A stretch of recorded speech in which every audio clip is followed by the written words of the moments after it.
Assalamualaikum warahmatullahi wabarakatuh. Saya Fajar Nur Rahman, NIM 1921211024 HKI 4A. Akan sedikit menjelaskan apa yang saya pahami tentang tafsir Hamkah, tentang ayat kemajemukan dalam tafsir Al-Azhar. Nah, kita tentunya tahu seseorang atau salah satu tokoh penulis novel yang novelnya itu ketika difilmkan menjadi film yang cukup populer di Indonesia ini. Beliau dipanggil Buya Hamka atau dengan nama lengkap Haji Abdul Malik Amrullah.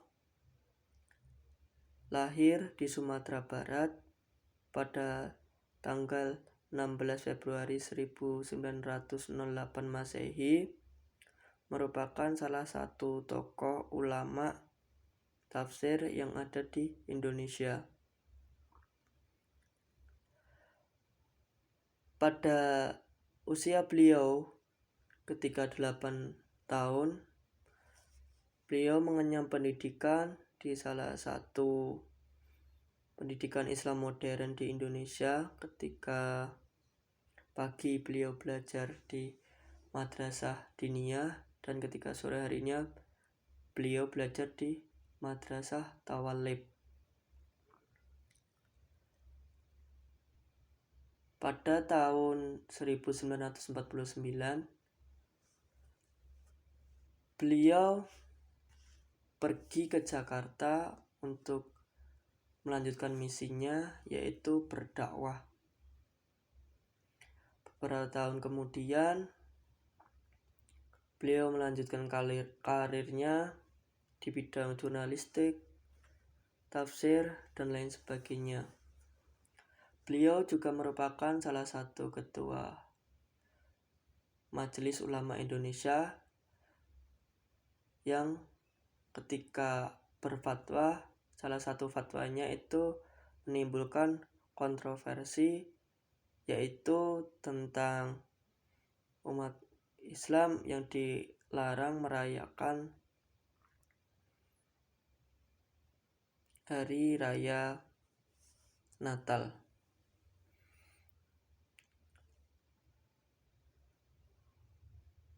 Beliau ketika beberapa tahun, sekitar 20 tahun lamanya, juga telah menyelesaikan salah satu karyanya, yaitu dalam bentuk tafsir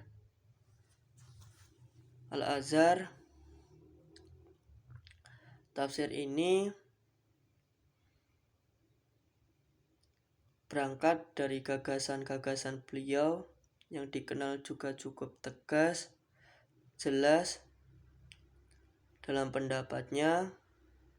Salah satunya menyuarakan tentang kemajemukan, yang dimana kemajemukan tersebut menjadi salah satu pokok utama dari kebersatuan suatu bangsa. Dalam tafsirnya, khususnya dalam tafsir Ar-Rum ayat 22, beliau berpendapat ataupun dalam ayat tersebut, wa min ayati khalqus samawati wal ardi wa ikhtilafu alsinatikum walwanikum inna fi dzalika laayatil lil alimin.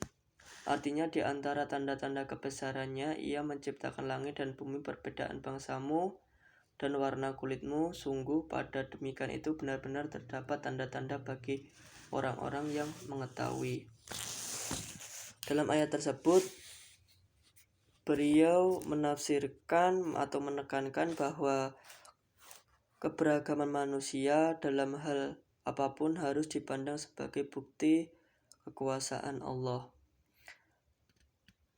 Buya Hamka menganjurkan Muslim untuk menjadi apa yang disebut ayat ini sebagai alamin, orang-orang yang mengetahui, dengan caranya yaitu menandai seluruh keberagaman yang ada dan merenunginya. Karena suatu bangsa akan kuat itu ketika terdiri dari beberapa perbedaan tersebut. Ketika kita berbicara suatu negara yang terdiri dari beberapa juta, maka kita juga harus siap ketika menerima perbedaan dari beberapa juta tersebut. Nah, di sisi lain dalam tafsir Al-Azhar, beliau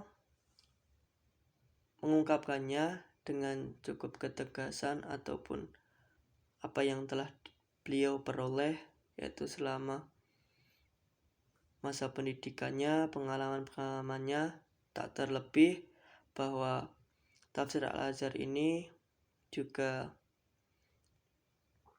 tercipta atau tertulis karena kondisi sosial kultur masyarakat, sosial politik, dan lain sebagainya.